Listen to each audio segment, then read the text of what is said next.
Welcome to our On Your Side News Channel 5 Consumer Special. I'm Joy Benedict. Folks in this East Side community are waking up confused, and they're waking up with a lot of questions. First, they want to know, who is this neighbor that's been living next door? Who is Anthony E. Soul? And more importantly, this morning, they want to know who were the 6 women found dead inside his home. That's right, guys. We are live right now downtown. We're actually on the corner of East 13th and Superior, and the body was found here in this building behind me. We have new information this hour on this double shooting right here on Cleveland's west side. As you said, we are live at Park, Ohio, a manufacturing plant where 2 people lost their lives today. I want to introduce you guys to a car that's very, very important to those of us in Northeast Ohio, and this is it. It's the Chevy Cruze, and if you're wondering why it's so important to those of us living in and around the Cleveland area, that's because it's going to be assembled in Lordstown. Good morning, and Burr. I feel like I say that every year this time of year. But once again, we are standing outside in the cold, and it is cold, and it is blustery, and it is windy, and that just makes it feel even worse. When our creep rolled up, these young girls knew exactly what to do. They stomped, they ran back to their aunt's house, and they called 911. Like it or not, this parking lot is private property, and that means that they have the right to charge you a pedestrian fee. However, like in any business, there is competition. So if you don't want to pay it, don't park here. Since the incident, things have changed here at the Quigley house. The kids are no longer allowed to play in the front yard. Mom even drew a line literally in the driveway so kids can't get close enough to possibly be approached by a stranger. In high definition, 19 Action News starts now. A car crashes into a home inside a family with 2 young kids. Next at 6:30, we are live at the scene of the accident. Women gathering today to empower others to stand up against domestic violence. I'm Joy Benedict. I'll have that story coming up. But first, a big win for the Brownies this afternoon. It's the first of the season, and we did it against Ocho Cinco and the Bengals. Mark Schwab as the game wrap-up. So what do you think of the game, and how do you feel about the coach now? Well, you can read more about the game and be a part of our web poll with our 19 to go app for iPhone and Android. In other news, a fiery fatal crash in Sheffield Lake after a man slams his car into a home. Inside that home, a family with 2 young kids. 19 Action News reporter Jen Pachano is live at 6:30 with the exclusive new details. Jen.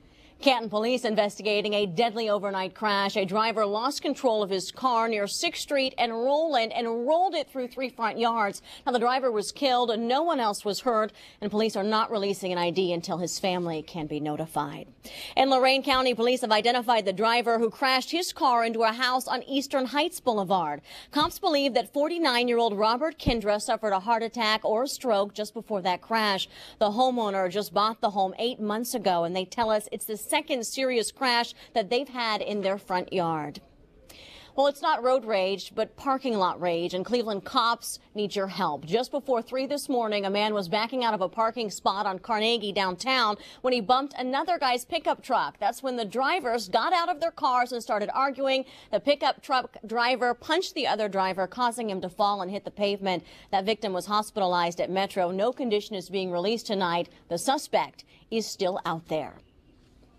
And a man accused of murdering a mail carrier goes to trial on Monday. 20-year-old Randy Winston is accused of shooting 53-year-old Daniel Condis as he did his rounds in Maple Heights. Now, police believe robbery was the motive. If he's convicted, Winston could get the death penalty. It's a wheel of justice. Now, let's go catch some bad guys. And here's the bad guy. This is Tyrone Jackson, still on the streets, accused of drug possession and possession of criminal tools. Now, where's Jackson hiding? It could mean cash in your pocket if you know. So call Crime Stoppers. The number's right there, 216-25-CRIME. Tips are anonymous, and if your information helps cops nab him, you can get a reward. Well, more trouble for a minority-owned trucking company. We told you last month how employees of Pretty Girl Trucking were getting shot at on the job. Well, it's happened once again. Owner Julie Cunningham says someone was shooting up their trucks, this time at night. Now, that adds up to at least 7 instances of target practice, and the repairs are certainly getting expensive. So far, there have been no arrests. If you know who's been shooting at these trucks, give Columbia Station Police a call. Well, domestic violence is a growing epidemic, especially among teens. And today an event was held to spread the message there is no excuse for abuse. The story tonight at 6:30. They are faces you see on TV and in the paper. Women, murdered at the hands of a loved one. You gotta remember that But when the story ends, do you forget Tanya, Shauna, Gina? Was the lesson lost as quickly as you changed the channel? We're here empowering women, giving them tools and knowledge. Dolores Presley is one of many speakers today at the Soul of a Woman Expo, where in between the tables of candles and purses, those in attendance took home a powerful message to stand up to domestic violence. Maybe just this event will help bring awareness to it, and maybe people be more, vocal about it. And that's the point, to be vocal. Admit that you have a problem, get help, and get away. But Dolores says you need to have a plan, or you'll likely end up in an abusive relationship once again. Ask questions, why am I here? Why am I being abused? And those being victimized aren't the only ones who need to ask questions. It's going on too often. There's too many mothers, sisters, friends of friends, that it's behind the doors. It needs to be brought out to the forefront to help people. Because speaking up and speaking out is the only way to end the cycle of violence that has already claimed too many. And we have more information about stopping domestic violence on our website at 19actionnews.com. Planning a trip to Europe or know someone heading there? We have an alert from the government about your safety overseas. Has a serial rapist been walking your streets? I'm Ed Gallick. What's coming out now about a man who attacked a woman at a stoplight? You're watching 19 Action News. Honest, fair, everywhere. Well, we've learned of yet another case against a man already accused of attacking a woman at a red light and then raping her. Ed Gallick shows us in a story you will see only here on 19 Action News. Now you gotta wonder, serial rapist Otilio Allen just charged with an old attack already. And we have an important travel alert to tell you about this evening from the U.S. State Department. A terror alert is in effect for any American living or traveling to Europe. The U.S. State Department wants Americans to pay close attention to their personal safety. Officials say right now there is a potential for a terrorist attack in Europe. We have to be vigilant everywhere, and we've been here for 3 weeks now and really haven't seen any problems, haven't felt unsafe in any way. Now, this alert being issued is just one step below a formal travel warning, which advises Americans not to visit Europe at all.